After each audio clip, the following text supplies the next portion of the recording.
Ahoy and welcome to the Genesis of the Doctor podcast, where we're taking a journey to the time and space of the history of Doctor Who.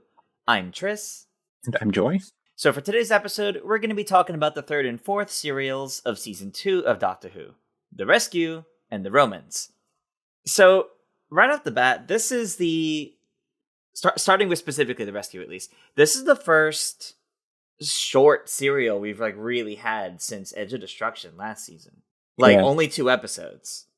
I think for this one, they basically just wanted to introduce the companion, so they just gave us a short one. Yeah, it very much felt like this was made just to introduce Vicky. Yeah. Apparently the writer also wanted to do a story about, a human disguised as an alien, and just kind of fit in there. I actually really liked that, to be honest. I can't say I expected the twist, but, it made so much sense when it all came together. Yeah. The alien disguise was pretty cool, too. The Doctor's, very explicit about, the people from this planet would never be violent or anything, so, something's going on here. And then you find out it's just a guy wearing their clothes. Yeah, I thought maybe it would have been like the Sensorites, where it's they had problems brought to them, which, now means... now they're problematic because of it. I mean, it is kind of similar because the humans are the real villains again. Yeah, it's true. And to a large degree, poor Vicky has her father murdered and didn't even realize who actually did it. Yep. He's stuck with his murderer for so long. Yeah, for too long. And it definitely seemed like it was driving them a little bit crazy. But I really liked how quickly they bonded with her, but that it wasn't an instantaneous thing. Barbara messes up, loses Vicky's trust, then has to regain it. But I like how natural it felt to the situation. Vicky's oh my god, people. Yes, people. Oh, I'm so excited about people. Oh god, they're messing up. Now I don't know if I want to trust them. Okay, yeah, I guess I could see their way. It came together well. The Doctor kind of has to just help her calm down about Barbara. And that's such an interesting relationship they have too, Vicky and the Doctor, because he's very caring to her as if she's Susan, but in a very different way than he was with Susan. Yeah. And I found it funny that bloodthirsty Barbara came back. It's so funny. Season 1 she murders the brains, and then now she just oh no, there's an animal. I have to go shoot it. Before I understand what's going on. Really funny how quick they... I understand it's the fight or flight response kind of thing, but it is really funny how aggressive the companions can get in these situations before they even know for sure what the danger is. Yeah. But no, I really do like how Vicky was introduced here, because it really was a case of, we kind of have to bring her with us. Sure, she could have stayed alone for the rescue ship, but it made more sense for her to join them. And she's from the future. Yeah. Even our future. She wasn't oh, I'm from 30 years in the future, or I'm from the 21st century instead of the 20th. She's from 24 something. So she's pretty far exactly off. When they said. But yeah. Several centuries away. And it's nice. I didn't realize you would have our first companion from the future this early on. Yeah, I feel to an extent they basically just wanted her to have a similar dynamic as Susan. So they wanted her to be from the future, so she kind of knows stuff about modern day stuff, but not exactly. Yeah, it's interesting too, because it's her whole thing is rather than Susan, she is human. She's from that time, but she doesn't believe in the time travel stuff until she gets to experience it for herself. I think Vicky has a very interesting premise, because we haven't explicitly, at least so far, we haven't explicitly seen anything that really convinces you that she's from the future, other than she was found on a spaceship that had crash landed. Yeah, pretty much. And I'm wondering if they'll do more with that. Yeah. I did quite like her in the Romans in particular. So we'll get to that in a bit, but yeah, she's a fun character so far. She is, and I think a short episode like that is a great first impression for her, and I think that's better than what we had for an unearthly child, which did kind of drag on a little bit for the very first serial. This was a nice short serial focused on introducing Vicky, actually giving us some level of closure for Susan in regards to Ian and Barbara and how they feel about it, and the doctor kind of moving on from that, so to say. And I put a note saying that, like, I found it very funny when the doctor, or at the very beginning, Barbara says, like, the trembling has stopped, doctor. And he's like, oh, I'm so glad for your health. That was very, very weird and funny. It was a funny thing. It almost feels like a flub, to be honest, that they just kept. Like, I know it's not, but the presentation of it almost feels like an outtake that you just left in because it's funny kind of situation. Yeah. And then the TARDIS also landed without the doctor telling it to. Which is also interesting. I was gonna say I'm very surprised they just kind of left that. I guess that's kind of the first real idea we have here of the TARDIS kind of piloting itself, not just going wherever the doctor doesn't realize, but even landing and taking him somewhere without his realization, which, you know, we have a lot more of in the modern era. But I wonder if it was a case of, you know, hey, you got to save Vicky, so it's going to bring you here. I guess so. But the cave that they landed in was quite strange. I have noted here that this cave with the trap seems very strangely well designed to just keep people out, but I don't feel like that's something Bennett would have done as Kokillian. Yeah. It seems like it was like that before they got there. Yeah. But then it's not really well explained as to why it was like that. No. I feel like basically they just did that because they just wanted to have like a bit of a spelunking and stuff for Ian and the doctor to do. That's true. Logically, it doesn't make that much sense. I mean, neither did Barbara getting pushed off the cliff, like in like one of the first scenes. Yeah. It was kind of surprising. I'm glad she survived, like with like little to no injuries, but like it's going 0 to 100 real quick. Yeah. But overall, I think The Rescue was a good short serial. I wouldn't rate it like super highly or anything, but I liked the twist, especially the fact that there were actually still some survivors. Bennett didn't kill all of them. I found that very funny how they just show up. They just show up. There's no explanation as to how they just got there or anything. And then they destroyed the radio of the crashed ship, so the rescue ship won't ever land, I guess. I did think like the whole confrontation between the doctor and Bennett was very nice, and like they had like a good conversation and everything there. Yeah. I quite like that. And then it just becomes funny when the natives just show up and just kill him. It's true. They kind of take that away from the doctor, but it is kind of one of our first looks at the doctor as who we know him to be. From so much later on. The way he does this confrontation on his own. He's figured it out, goes to handle it, kind of gets himself into trouble in the process, but overall takes care of it himself without the companions, and calls out this guy for his problems. Confronts him. That's very much what we would know the doctor to do, and he didn't do a lot of it last season, or even in the earlier serials before this one, so... I've kind of gotten the feeling this season that they're kind of trying to move away from Ian being the main hero. Yeah. Because it seems like they know that companions are going to come and go. I don't know if they knew that Ian and Barbara were planning on leaving just yet behind the scenes. Maybe they did.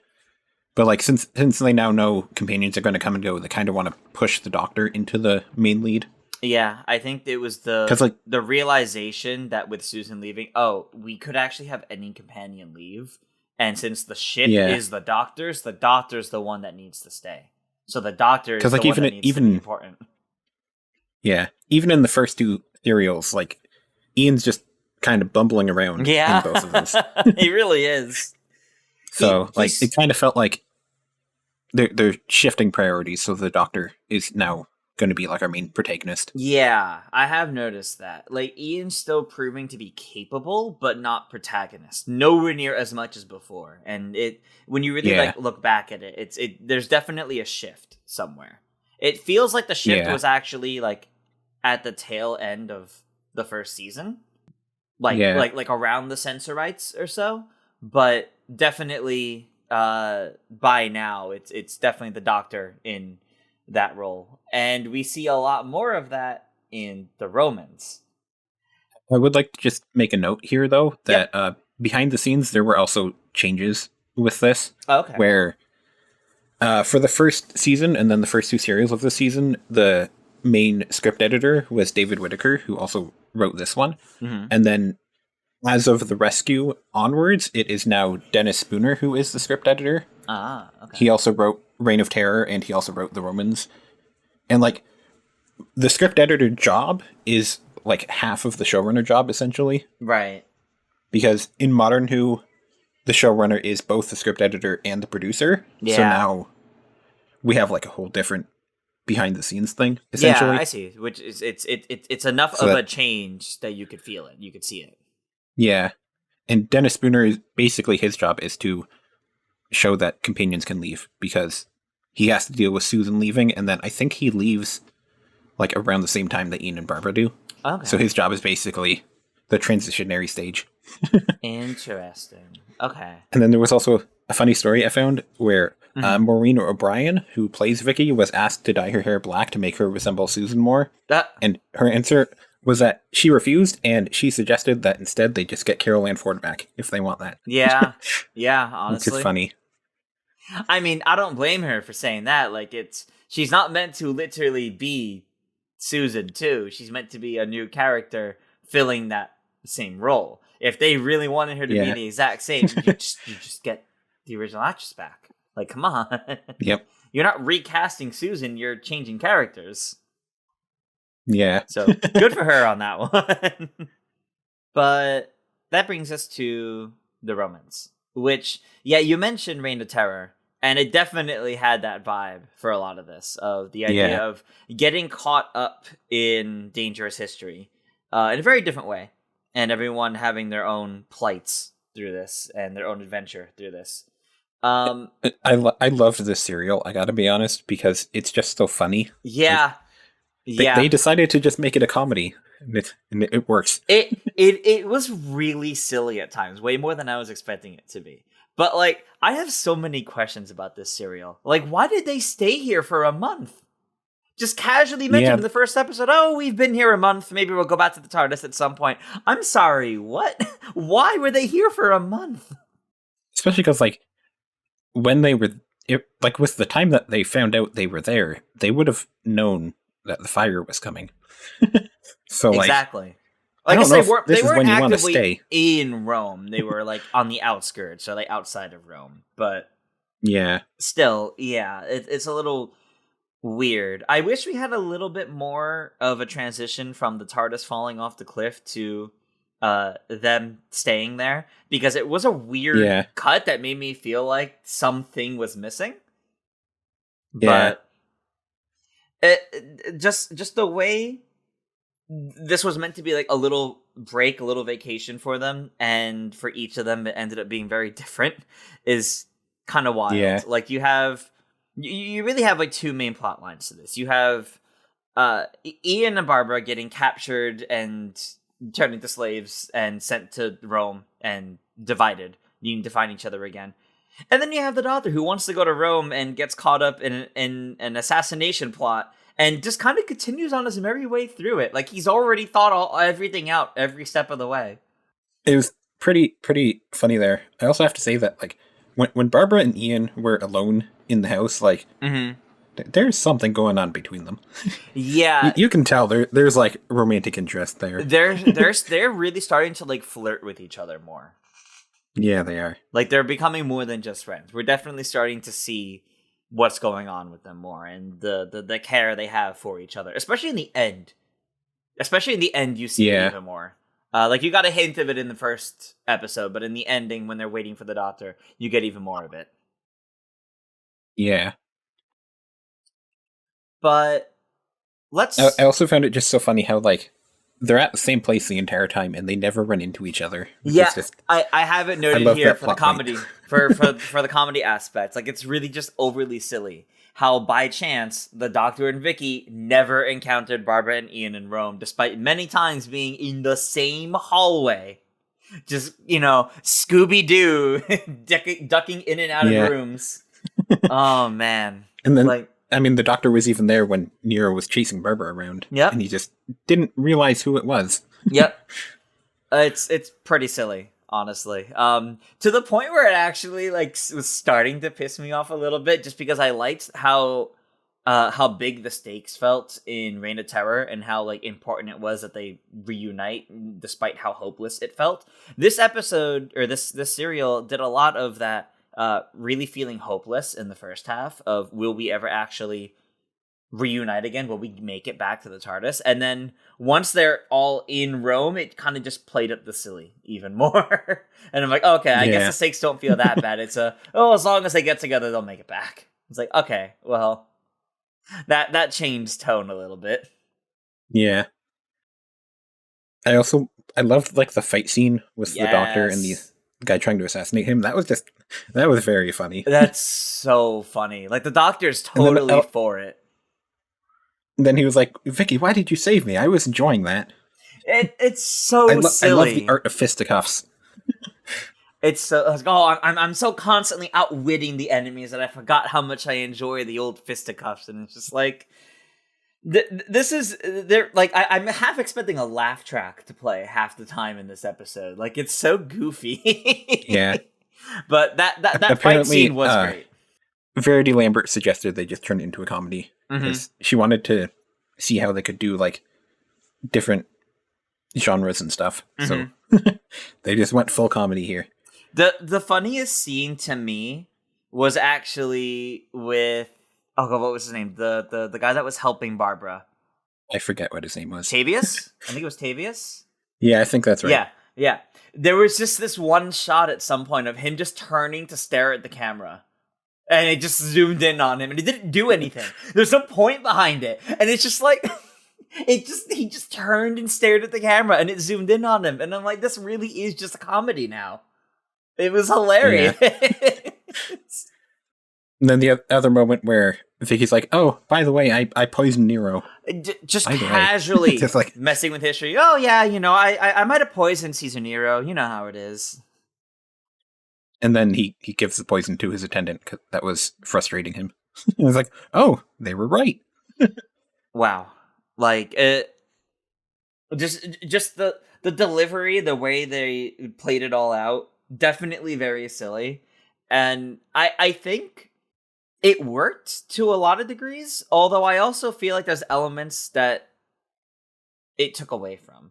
I feel like the threat of messing with history, like in Reign of Terror, should have been here a little bit more. And it really only showed up in that one scene with accidentally poisoning Caesar. And then at the end with Doctor, you gave him the idea to start the fire. It's like, what? No, I did, didn't I? That's basically how that played out. But that was really it. Just the idea of messing with history. I feel like there should have been maybe a little bit more concern that the Doctor was impersonating someone in all this, and the role that needed to be played now because he was impersonating someone that was dead. Yeah. I don't know. I feel like the idea of messing with history and Barbara and Ian trying to get through it all, and Barbara knowing history at least helped a bit. But I do think the threat of being in this point in history should have been a little bit more prominent than it actually was. Yeah, that's a good point. It was very fun. I enjoyed it though, but yeah, you don't really feel like your usual stakes here. That's for sure. Yeah, especially since you mentioned it's by the same person who did Reign of Terror. They're very different stories. Despite both being history stories that have everyone in the group completely separated and needing to get back together. It has a very similar premise, but it's a very different story, for better or worse. I do really like this one. I thought this one was a lot of fun. But I was a little surprised by how unserious it was a lot of the time. Yeah. The Doctor was even laughing about having burned down Rome, which is strange. A bit dark for the Doctor. You would think you'd have a speech about how much loss of life there was going to be through all of that. But instead the Doctor's just like, oh brilliant, I'm brilliant. It's like, okay. And then fast forward to the 10th Doctor, and he insists that he had nothing to do with Rome burning down. He lied. He lied to Donna. That's true. That's true. I think Fires of Pompeii, he mentioned, like, I had nothing to do with it. But no, you kind of did, Doctor. You kind of did. He's still telling himself that after all this time. Yep. Well, I guess it's a case he sees it of it always would have happened. Regardless of if he did that or not. In the real world, we're not actually sure if Nero burned it down. It's one of the theories, but like we don't actually know the answer in the real world. I'm actually curious how historically accurate Nero was in all this too, because I did like a little bit of research, and like I know he was like hated enough that yes, there were assassination plots, but like for example, I don't think the character that was his wife in this was actually his wife ever in history. Like the names were different, and I'm like, huh. I mean, it's possible we just learned this stuff like after that point, but like it's a little interesting how it's hard to say exactly how much of this was accurate historically. Yeah, I quite enjoyed Vicky with the Doctor in this though. They had a very good dynamic. I kind of wish Susan was still here because I feel like their dynamic here would have been perfect for the Doctor with his granddaughter. Yeah, this one would have been, especially since the role Vicky played was essentially pretending to be his granddaughter, so they were perfectly fine for all this. Yeah. This story definitely would have worked a lot better for Susan. But that being said, I do like Vicky's role in it. Like, Vicky's role as someone from the future, not really understanding time travel yet, helped with the idea of the poison and just kind of how she's just kind of observing everything going on, doing her best not to laugh at Nero as after he fell over. Yeah, just kind of being new to all of this. Whereas I think Susan still would have had some funny moments, but I think she would have been far more cautious about everything. Yeah, I feel like the way Vicky acts on her own would have been different for sure, but like the dynamic with the Doctor in particular. Yeah. Because like Susan never really interacted with the Doctor, like ever. Mm-hmm. Which is weird. They very briefly did a couple times. But they were typically separated. It was usually the subtext, or like you're told they had so many adventures together that now it's time for, don't worry. This time we'll be separated. You'll go with them, but and it is a bit weird when you look at it that way. Yeah. I do hope Vicky gets some more scenes on her own or with the others, because right now we've only really had her with the Doctor. Yeah. But we had her with Barbara a bit in the first one. And then it was just the Doctor. Yeah. For most of the big conversations and stuff.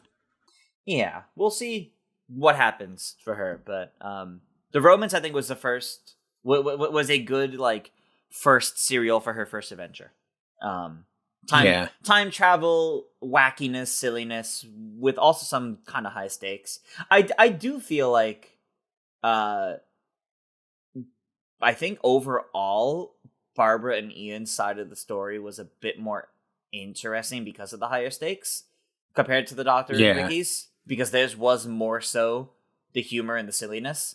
Outside of Barbara getting chased around the palace by Nero, which was funny and slightly uncomfortable, but you know what Rome was like, so you kind of just take it. Yeah. It does get uncomfortable at times, but, just happens. Ian got to do his action hero stuff again, though. That's true. He did. He did get to do his action hero stuff. I did like the fight scene that they had. It was a little silly the way they worked with the swords, because I feel like it was not choreographed super convincingly. But it was good enough that it got the idea across. I also love the stock footage of the lions that they showed. Oh, that was funny. Where they're very obviously... Like, they're very obviously not in Roman times. No. Because you can tell they're, like, in a cage that's, like, not an olden time cage. Yeah, they did what they could there, for sure. They did what they could. Yeah. There was a moment very early on where the Doctor says, "Odors," and then Vicky says, like, French isn't invented yet. They say when they're speaking English in ancient Rome. Yeah, Which, Okay. I looked it up, and apparently the TARDIS translation matrix was not a thing that was ever mentioned in Classic Who, so we're never going to get an explanation for that. Wait, that really only started coming up in the modern era? Yep, they never explained it in Classic Who, apparently. There was, like, a comic that, like, briefly touched on, like, the TARDIS can translate stuff, but other than that, it was a Modern Who thing. Huh. I genuinely thought that was something maybe we would have gotten in like the Fourth Doctor or something. I mean, I guess suspension of disbelief, suspension disbelief kind of works. But it now makes me appreciate how Modern Who tried to have an explanation for that then. Okay. Yeah. I mean, like, most fiction, you kind of just understand characters are speaking English when you're just watching it, but yeah. they eventually explained it in Modern Who. Huh, okay. But yeah, it's funny to say French isn't invented yet when you're speaking English, where you shouldn't be. That is rather silly. I do wonder, come the end of this episode, why did the Doctor choose to leave in the TARDIS when he did? Like, is it because the fire started? Because ultimately it felt like, we've had our fill, we're good now. It's like, well, why is that? What makes it different now than like 3 days ago when you clearly wanted to keep staying here past the month? It was a little weird. Like, just deciding, it's time to go back to the TARDIS. Like, well, what determined that? Like, if it was something about like, the TARDIS needs to repair itself after the fall, like I'd get it, why they're there for so long. Yeah. But it really just was based on the Doctor's mood, I guess. I guess kind of he's also sort of maybe wanted by the Emperor. No, he doesn't say it, but like, what do you mean? It would genius. Be a good reason. Maybe he doesn't want to deal with that anymore. Yeah, doesn't want to deal with the fire. Doesn't want to deal with potentially the Emperor going after him. Yeah. Well, any other thoughts on the Romans or the previous one, the Rescue? Because I think we covered most of those at this point. Yeah, I think they were both pretty good. Yeah. The Rescue was a good introduction to Vicky, and then the Romans was funny. It definitely really was. All you could say there. Yeah, exactly. They were just good episodes. I don't know if I like spotlight them as like some of the best of the whole season yet, but I mean we got to see how the rest of it shapes up. Yeah, we'll have to see what else we have. They were entertaining, and I had a good time with them. The Rescue was written by David Whittaker, who also did the other two-parter, Edge of Destruction. Yeah. And then he was the script editor. He is going to come back as a writer for more future serials, but yeah, now the script editor is different. So that kind of makes me think that like the dynamic between all the characters is slightly different here because it has a different editor now. It's possible, yeah. That's worth keeping in mind. Yeah. Okay. I guess we'll see how that continues as we go then. Yep. But of course, come this point, this would be the point in our little show here where if you support us on Patreon for $1 a month, you get to catch these episodes, the audio version at least, right when it's available instead of waiting to the normal day. But for $5 a month, you get into our Discord to watch these episodes as they're recorded live. And this is the part where if you want to come in and tell us, actually, the Romans sucked and it's not historically accurate at all, this is when we would be reading and discussing about that. Yep. But for now, we're going to shift over into news because, of course, the TARDIS in the room, season 1, not to be confused with classic season 1, new season 1 with Ncuti Gatwa and Millie Gibson has begun. However, we're not talking about it yet. As we mentioned in earlier episodes, we're not going to talk about the new season 1 until it's all finished. And we're going to be talking about that season as a whole. So each week, we're still focusing on classic. Don't worry, you're not going to get spoilers for the new stuff here because we don't know it yet either. As of recording. But what I do want to talk about from all this is the marketing and press tour has been so exciting. And this will be a quick tangent because obviously by the time you all are listening to this is old news. Yeah. But it's been like really exciting, like seeing how much like the Disney budget is letting them do with marketing. Like I don't think Doctor Who has ever been so heavily marketed in the US before, in North America before. Yeah. I mean, they've never had the money for it. No. But like they always had such a low budget. Like they put the TARDIS in Disneyland for photo. Yeah, they did. I hope it's there at Disney World when I go in a few months. It probably won't be, but I would love to take a picture with the real TARDIS, just casually putting it there. But this does make me wonder if like Doctor Who actually does indeed have a future at Disney. If it's not just distribution rights, if like we could see like official merch start showing up with Disney stuff, or like Disney like owning part of the IP for like other spin-offs and things like that. Yeah. Maybe they'll just have like a whole thing at a theme park somewhere. Like a whole ride. You can go into the TARDIS and everything. Oh, that would be incredible. That would be so incredible. I don't know if they would do it, but I can cross my heart and hope. Russell T Davies has talked a little bit about stuff like that, where like he said that basically the reason why he went to Disney, I think, is he doesn't think the BBC is going to last very long. Yeah. Because it's at least going to have to change significantly, so he wanted to try to help future-proof the show. Yeah, and I think that makes probably sense. Implies Disney might get their hands in it a little bit more. Mm-hmm.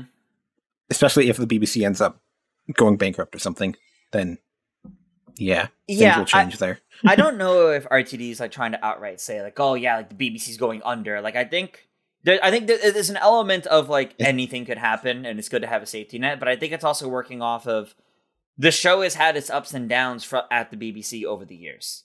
It's been canceled before. It's had very low budgets before. It's had viewing numbers low enough that it's made it considered getting canceled again before. And I think they want to really avoid that happening, so they're trying to, toss it around a little bit and see what they can do. And with Disney trying to help it now, I do think there is a chance that in the future Disney could have a bigger slice of the pie, so to say.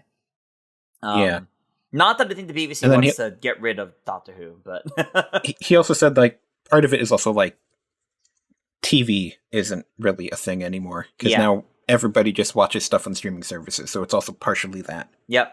Because like the BBC doesn't have a worldwide streaming service. No, just so iPlayer. He had to get it on another one. Yeah, it's true. iPlayer is only in Britain, so he needed to get somewhere streaming. Yeah, exactly. Like, it makes perfect sense, but it's wild to see just how much influence it really has now. Like, sure, 60th anniversary, got some hype. Well, not some, but it had a lot of hype. It had a lot of marketing, but there's just something about how hard they're going in on this, like, new first season. They're really trying to make it if you've never heard of the show before, if you've never checked it out, do it now. Treat it like it's the first time ever. And they're going hard, and I love it. Like, I really do. Yeah. It's incredible. They even put him on the New York subway. Yeah. I put his face that train's so good. Yeah. Apparently he went to see one of them and he was like, wow, was that me? Trying to get people to check him out. Man, like, knowing that they're in New York is so, like, crazy to me. It's like, dang, I wish I could go down to the city and just encounter them. Like, right now, as of recording, they're still in New York City right now. I could, but that's not easy to do. Yeah. And there have been more interviews, but like a lot of the interviews are telling us details about what people will have already seen by the time they're listening to this. So yeah. True. I mean, one of the things that was said though was Russell T Davies specified, well, one, he said the Master's not coming back for a while. Phew. Which is probably a good thing. That also means the Maestro is not secretly the Master, which is good to know. That is. And then he also talked about like the part of the Timeless Child that he wants to explore is the fact that the Doctor's an orphan. Mm-hmm. So it doesn't sound like he's going to reveal too much about that plot point. It's just going to be, we want orphans to connect with him as a character. I think it makes sense, and that's what we're doing. Because especially if they're really trying to use this time to bring newcomers into the show, you don't throw the context behind the Timeless Child in and like right away. That will not be well understood by new viewers. Time War, they took their time to explain that one in a way that made sense for new viewers because it wasn't something that was part of the classics. Timeless Child requires previous season knowledge that I don't think they want to do too much with yet, outside of not just a Time Lord, but also an orphan. So and then he was really trying to play up that like what he specifically wants is he wants people to be able to relate to him if they've gone through similar things in life. Yeah. And I think that's a very good approach. Yeah, I agree. I think that's definitely good because for so long we've had like the companions, mostly the stand-in, and meant to be the relatable one, the one that different viewers relate to. But it's good to have that for the Doctor too. Yeah, I'm not really sure. I'd say he was adopted though. Mm-hmm. Like he was more so kidnapped. Yeah, but I guess you could say the memories that he has of his second childhood is adoption. Yeah, I suppose. But like the first one, he was kind of just kidnapped. It wasn't exactly adoption. I mean, it calls into question like the theories we've had over the years, right? Of like end of time, the woman that kept talking to Wilfred, who people theorize was the Doctor's mother, who the Doctor actually sees in the end there. Like, was that really his mother? And then there's when Peter Capaldi's Doctor finally gets back to Gallifrey and goes to the barn where everything happened, and it's like, oh, is that woman his mother as well? Like, how many mothers does the Doctor have that aren't Tictu? Well, I mean, technically, we don't know if they have like a nuclear family there. That's true. He could have had multiple mothers. It's true. It's a little bizarre. Yeah.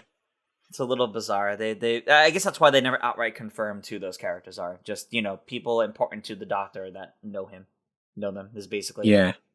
And then if you ask the 8th Doctor, his mother's a human. Yeah. Yeah. Nowadays we can thank the toy maker for making a jigsaw puzzle, the Doctor's history for that one. But who knows? Yeah. I mean, apparently there was a book that also said one of the Doctor's companions was actually his mother. I forget which one it was. I think it was Perry, if I'm not mistaken. Really? Like, one of his companions ended up staying on Gallifrey, and they had a kid, and the Doctor met the kid, and was like, you should name that kid the Doctor. And then the implication is that somehow that is the Doctor. All right, that one's just weird. That's just weird. The Doctor Who Extended Universe gets weird. I don't know how I feel about that one. That one's just weird. Yeah. But speaking of companions, that not companions that might end up being the Doctor's mother, but just companions as a whole, right? We've had this idea that we've wanted to talk about for a while now, that most of the time, us talking about the episodes and the news take way too long to get to. But this time, we want to actually try to squeeze it in. And that's going over our top 3 companions as a whole. Could be classic, could be modern, just our top 3 companions. We're not going to go like super duper in depth about it, but I figure now's a good time to actually talk about it a little bit. Now that, we've been introduced to a new companion in the classics. Like we're trying to see that kind of change, and we're seeing new developments with Ian and Barbara that really change up their characters a bit. So we're kind of getting into the weeds of it all. That companions really are so the focus of it all right now. So Joy, let's start with you. Who would you say is we'll do top 3, so third favorite companion? To be honest, when we first started this, I had a different answer than what I have now, but then I did a rewatch of Chris Chibnall's era of Doctor Who, and I really enjoyed Graham O'Brien's story. Ooh. So he's going to be my third favorite, because I think in that first season in particular, like, you get a very good story there of like how he's dealing with the loss of Grace and everything. Yeah. And like you get that with Ryan too, but you get it especially with Graham. Yeah. And then like I just really enjoyed that whole entire story that they were exploring with him. And then at the same time, like his dynamic with Ryan changing over the course of the season. I quite enjoyed that. Graham is such a good character, and I love how his character explores grief. Grief and loss, and trying to not move on from it, but live with it. That's so much of what his character is. Especially when you, like, It Takes You Away, I think is the episode. Yes, where they go I to love that episode. The other universe. Like, that one in particular, like, it really, he shines a lot in that. I would say I like him a bit less, though, in the next season, because they don't really do that much with him. But in that first season in particular, he was very good. Yeah, his arc is primarily through that first season of, living with grief and all that. And It doesn't really continue into the next season. What continues into the next season is like finding himself again, basically, who he is, and as Ryan's granddad at that point, which is fine. His main beforehand, arc before I did that rewatch, I was considering putting Bill Potts in number 3, so I'm going to give her an honorable mention because I think her with the 12th Doctor is, that's one of the best dynamics we've gotten. Yeah, I would say. Absolutely. I've been doing a rewatch of the 12th Doctor's era, so maybe I will like her even more when I get to her. That'll be exciting. We should definitely talk about that at some point when you do. It's just like one of our other little side topics, because I would love to hear. I'm currently halfway through series 9. Okay. I did series 8, and then I'm like, I just did The Girl Who Died, Woman Who Lived, 2-parters, where I just finished.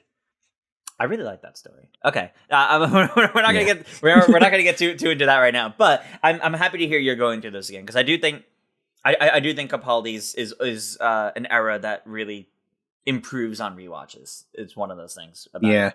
I think I am liking it a bit more than I did the first time. That's good. Although I will say I still don't really like the way he was written with Clara in that first season. Because he insults her constantly, and I'm not a fan. No, I'm right. Not a fan of that. With you. That was rough. Honestly, their first season together was rough. There were some good highlights. I feel like they're better in this second season though, because they stopped doing those insults. Yeah, they moved past the foundation of their relationship being built on lies. Yeah, and actually just them being friends, pushing each other to limits. And I go into that a bit because Clara is actually my third favorite. Clara's my third favorite, very specifically because I think she's fascinating as a companion that really went unhinged.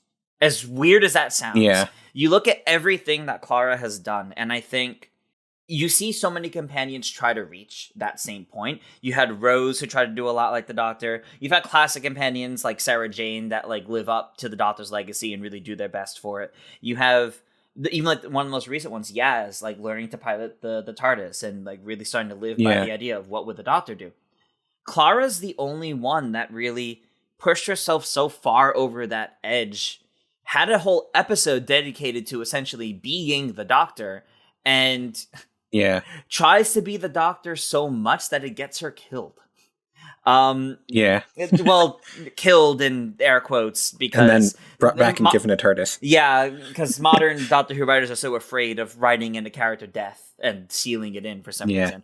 But I think, and this is also one that's changed for me, because Clara's one that used to kind of annoy me, because where I only really liked Clara in like one specific season, which was season 9. It really annoyed me in season 8, and she felt like a different character in season 7. But like over time, I've really started like, multiple rewatches over the years, getting my other friends through it, really started to see so much more depth to her character, and how, for example, early on, she's not really suffering from replacing Amy like Martha did with Rose, but there's an element of that, and how the Doctor's trying to move on from the Ponds. There's the whole thing of the facade that the Doctor has and Clara has, that they're not really being their true selves to each other. Season 8 explores that more, but now they're also just trying to find out who they are. They're constantly lying to each other, but there's a lot of depth to their characters there. I think it's not a very good episode, but Kill the Moon, I think is what it's called, where Clara basically tells the Doctor, like, go away, you went too far. I really like that one moment, because you really don't get a companion telling the Doctor, oh my god, you went too far, don't you ever do that again. Trying to put him in his place. And that's really needed in a lot of cases, to be honest. Yeah, and I appreciated that about her. I understand that the relationship Clara and the Doctor had was very toxic, but I do think everything that Clara ended up doing and becoming, it keeps her at my number 3. Yeah. Yeah. I like her too. I have issues with the interpersonal relationships in particular. Right. Right. I'm not a big fan of how Stephen Moffat approached the interpersonal relationships, at least in series 8. Mm-hmm. But like, I think Jenna Coleman did a fantastic job in that role. I also think Peter Capaldi did a fantastic job as 12th Doctor. It's just like, I like it. I like the characters quite a bit. It's just I have issues that make them not my top favorites. Mm-hmm. No, completely understandable, honestly. Like, I will admit part of it is I think Jenna Coleman's a fantastic actress. Yeah. So that is absolutely part of it to me, though. I do think, like, she really shines in Flatline in particular. Yes. When the Doctor's trapped in the TARDIS. Yes, where she has a great episode there. Where she really has her own, what would the Doctor do moment and trying to be. Yeah. That's very good. She has her own companion that episode. She does. I just wish she treated And then he comes back, I think. Yes, he does. Face the Raven. Yes, he does. All right. Number 2, second favorite companion. I have to put Yaz here. Nice. I loved her dynamic with the 13th Doctor. Mm-hmm. I think that's the best romance we've gotten as well. Like, I know people are upset that, they didn't actually get together. But I think that's, like, the best approach to writing a romance for the Doctor, I think. Mm-hmm. Because it's, like, you really feel that it's, like, a friendship that evolved over time. Yeah. Instead of just, like, they're just together now. Yeah. It's kind of what, immediately upon the 10th Doctor showing up, it's just, Rose is now a romance. Yeah. And, I think, I quite like how Yaz kind of also deals with, like, the same thing that Clara was, where, like, she gets addicted to traveling in the TARDIS as well. Mm-hmm. It becomes, like, it's a different approach to that same idea, but it certainly is that same idea where she refuses to let go.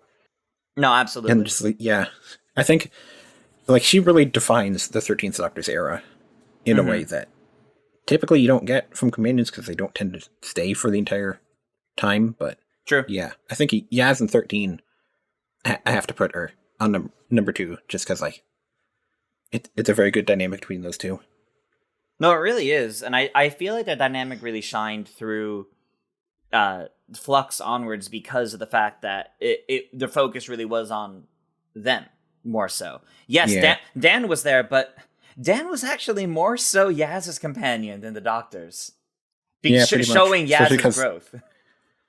Especially because they get trapped in the past and everything, and they're not even with the Doctor for half the season. and the two of them are it's like what, like 3-4 years in that time? Yeah, I think it's 3 years that they say. So, like, very much more the two of them are companions than he is of the Doctor. All things considered, he maybe only travels with the Doctor for a few weeks of his life, it seems. Yeah.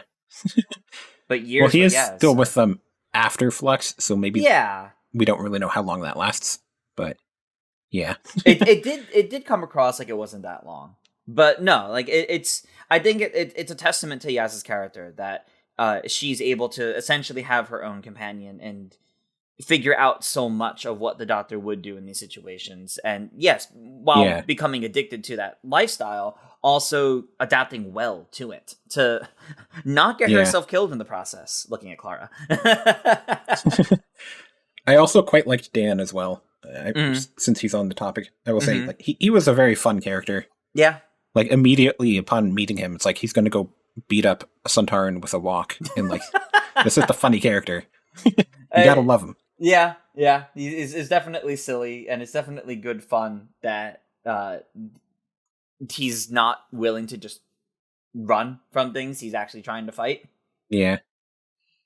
But and then his story with the woman he liked was also very nice. I forget what her name was. Diane. But yeah, that was a nice story there as well. And it had good parallels with the Doctor and Yaz, because it's only like it's why he was able to give Yaz the advice. My only thing about Yaz is that I wish the idea of her liking the Doctor came up earlier, so they could explore more with it. Yeah, was really it. Like, I wish that started at the end of season 12 instead of halfway or kind of the end of Flux. Like, you can kind of see some subtle hints at it right before then, but it's definitely not explicit. Yeah, it's a little too ambiguous earlier on that it might just be she's stepping up to be the real companion, so to say. She's stepping up as the companion that will keep pushing themselves, like we've had with some other ones, like Clara and Rose and such. But it's not really explicit that she's fallen for the Doctor until very close to the end. Yeah. To an extent, I kind of like that though, because like as I've said with Rose, I feel like Rose's character becomes too focused on the romance, where that becomes the entire character. No, it's like I kind of like that it's more subtle, but I do understand why people would want it to not be as subtle as it was. Well, for me, my second favorite has to be Donna Noble. It's very hard not to put her at number one, but I love so much of who Donna is. Catherine Tate does a fantastic job as her. The humor is so good with the Doctor, the banter, but so much of what Donna is, I love that Donna's not like this incredible force of nature practically like the Doctor is. She's not she's not as extreme as Clara and Rose and so many of these other ones. She's a normal person traveling with the Doctor that, yes, there's destiny tying them all, and there's, the whole Dr. Donna, like, she becomes way more important, but that wasn't the point of her character. While destiny may have a role in things, ultimately it was that she and the Doctor are best friends. In the same kind of way that Clara is. There wasn't a romance tied to it all. And I think the idea of the best friendship, I think, always gives like a really good dynamic, because there isn't a romance element to it. They may poke fun at it and they may be silly about it, but ultimately it's it's not going to go that direction. Yeah. And getting Donna back in the 60th anniversary specials, she was so good in those. Yeah, she was. And it was so nice to have her back again. I can say that she was my number one, so we can just talk about her a bit more. There we go. Yeah. But I basically agree with everything that you said, where like, I like it when companions are just like regular people. And, Donna was like the only regular person for multiple characters in a row. Cause and then the whole platonic, like they're basically platonic soulmates, and that's a very fun dynamic to deal with. And then when you bring her back in the 60th anniversary, she has her daughter, and she's like, she will not let anybody mess with her, and it's very good to see. No, absolutely. Her family is also fantastic, because that's one thing I love about companions. It's when the show recognizes that this lifestyle affects more than just them. And we haven't really had a good, well-written companion family in so long. It looks like we're getting one Ruby Sunday, and I'm excited about that. But Donna's family really was like the last one. Yaz had the potential for it because they had all the setup with her family, and they were only in like 2 episodes, and I was so disappointed by that.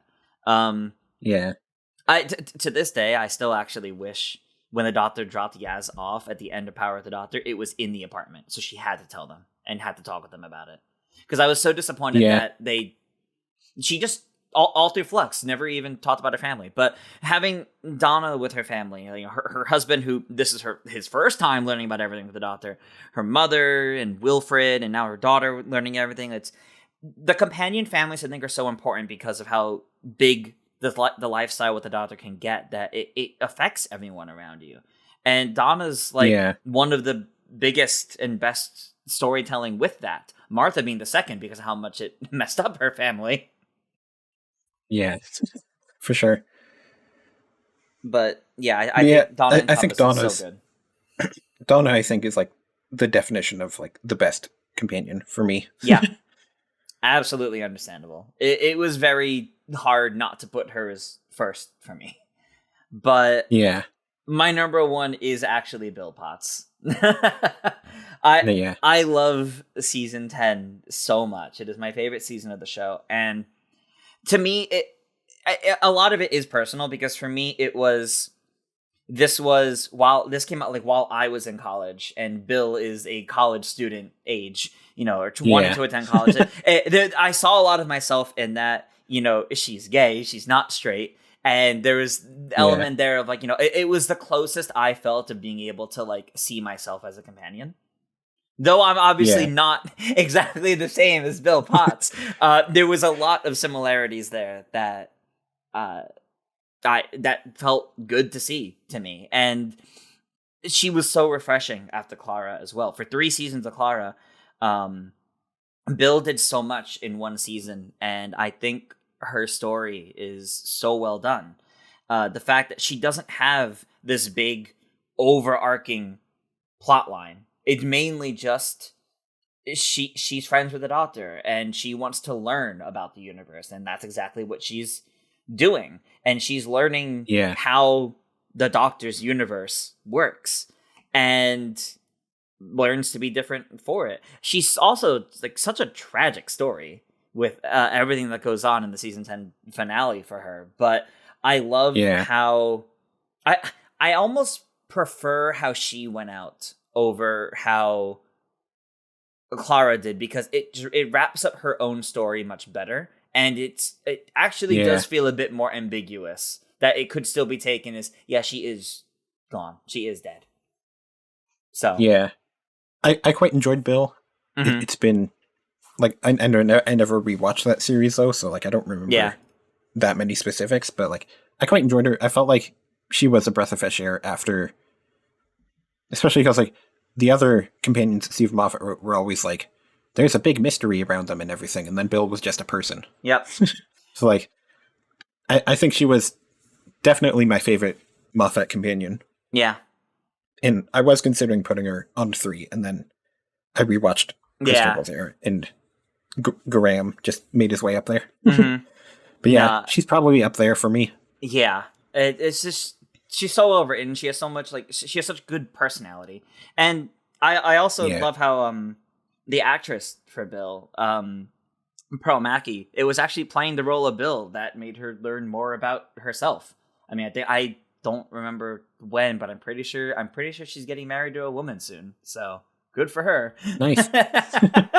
Bill Potts helped her learn more about herself, and that's I think that those are some of the best roles when it reflects in the actor themselves. It leaves a lasting impact, and it helps them understand themselves better too. Yeah. I would also like to give an honorable mention to Wilfred Mott. Oh, Wilfred. He might even be my favorite, but like he's only a companion for like one episode, so like it's complicated. Like I think that one episode with him is the best you can get out of a companion. He's my favorite one-off really long companion. enough. He's my favorite one-off companion by far. He's so good. Not even just because he's Donna's grandfather, but I think just the role he plays for the Doctor, and Wilfred Mott as a character, and Bernard Cribbins as an actor, phenomenal. Yeah. Also, Carvanesta, I love him. That he's just like an angry dog man. Angry dog man is like, it's just perfect. Carvanista is again. He's not. He is technically the Doctor's companion, but not a Doctor we see. Yeah, I do hope we get more of that someday.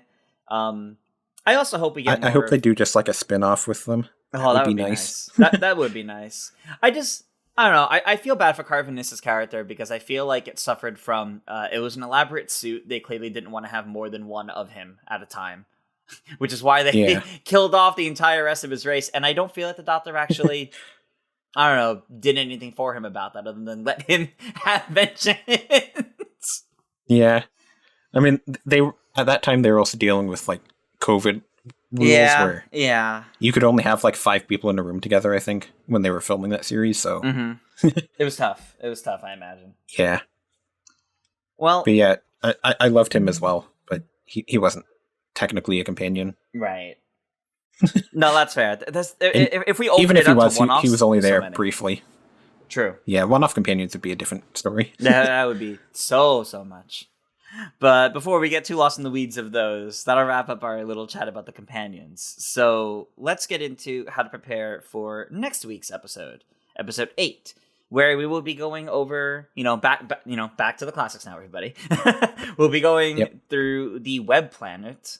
Yeah, the Web Planet, which is 6 episodes, and the Crusade, which is going to be a little bit more difficult. There's 2 surviving episodes and 2 missing. I think, Joy, correct me if I'm wrong, you can find the 2 missing episodes as audio only, basically. But yeah, if you look around online, you can find I think what they did was on DVD releases, they released the audio and they synced it up to pictures of the episodes. Okay. I think is how they did it. So like the two surviving episodes are episode 1 and 3, which I believe are just on BBC iPlayer, but they're not on anything else. Okay. And then if you look around online, you can also find the audio of the missing episodes. Right. Okay.